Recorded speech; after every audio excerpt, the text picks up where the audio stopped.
চিংড়ি ভাপা করছি সর্ষে দিয়ে।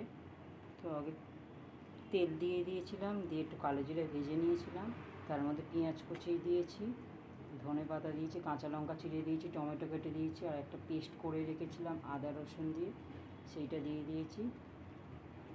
দিয়ে তার মধ্যে সর্ষে পোস্ত বেটে দিয়েছি আর চিংড়ি মাছগুলো দিয়ে দিয়েছি।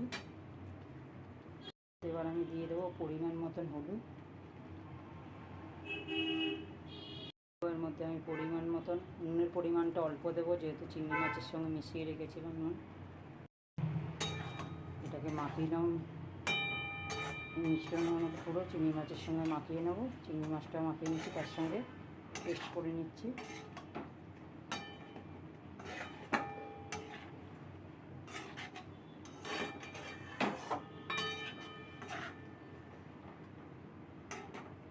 এবার এটা আমি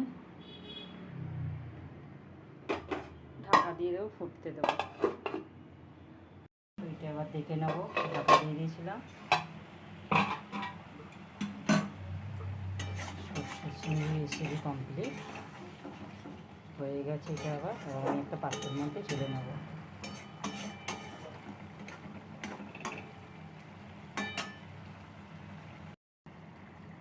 কমপ্লিট হয়ে গেছে, এটা আমি একটা পাত্রের মধ্যে ঢেলে নিয়েছি। দারুণ একটা রেসিপি। এবার আমি গ্যাসটা অফ করে দেবো।